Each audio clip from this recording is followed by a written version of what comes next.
Most introductory data science courses begin with a predictable set of materials. Students spend their first weeks learning to sort iris flower species by petal length, or predicting corporate sales targets from the mid-1970s.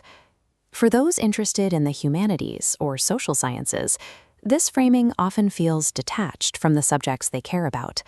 The technical mechanics of the code are present, but the data itself lacks any connection to the complex dynamics of human history.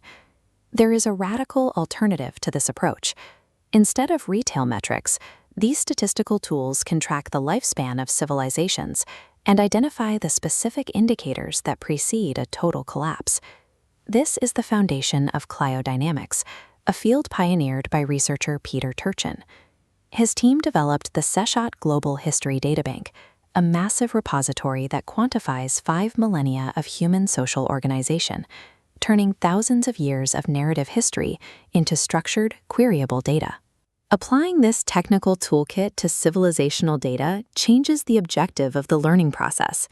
The R programming language becomes a tool for investigating the structural patterns that govern the rise and fall of every empire in the historical record. In the first lab of this curriculum, the students' focus is on mapping civilizational complexity. They aren't looking at practice datasets, they are looking for the common trajectory shared by ancient superpowers. The students load a CSV file from the Seshat databank into their RStudio environment. Their primary variable is the social complexity score, a composite index that tracks population, the size of the bureaucracy, and the sophistication of the legal code. This chart plots the complexity score for the Roman, Ottoman, and Han empires on a single, synchronized timeline. When visualized, a specific shape emerges. All three trace the exact same path: a long growth period, a sudden peak, and a sharp drop. The uniformity of these curves suggests that these crashes are not random events. It leads to the core question of the course.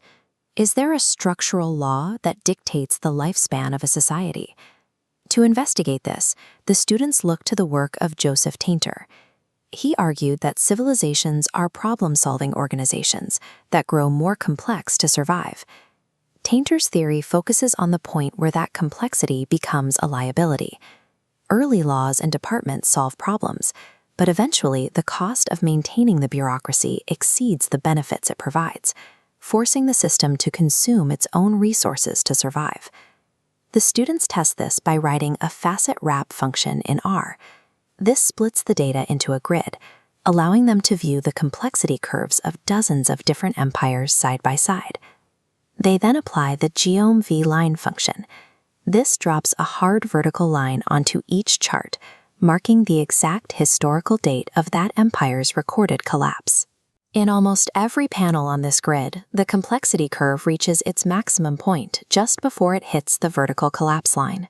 The pattern holds across different continents and eras, showing that complexity consistently peaks right before a society shatters. The math indicates that collapse is a first-order phase transition, a sudden failure with no gradual warning signs. The system appears stable until the exact moment it crosses the threshold.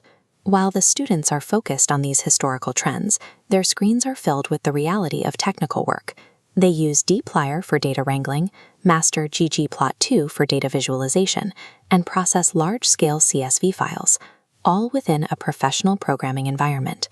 By the time the lab is finished, the student has developed the same analytical skills required for professional data science roles, but they have done so by investigating the structural mechanics of historical empires. This leads to the final stage of the curriculum. If the mathematical pattern holds for every past civilization, where is the modern world currently sitting on this curve? For their final project, students build a digital dashboard using the Quarto publishing system. They pull current open-source data, including the total word count of the U.S. tax code, the growth of the Federal Register, and proxies for administrative bloat. The code plots modern bureaucratic indicators against Tainter's historical model, providing a visual representation of current complexity levels. The resulting chart shows these modern trajectory lines directly intersecting the same mathematical threshold where historical empires entered their collapse phase. This conclusion is not based on speculation. It is derived from public datasets processed by students using standard statistical modeling techniques. This approach allows institutions to integrate historical research with computational techniques, connecting departments that rarely share the same syllabus. For colleges, this curriculum provides a specific advantage. It reaches a student demographic that might avoid traditional computer science courses and trains them in advanced R analytics through a subject matter they find relevant.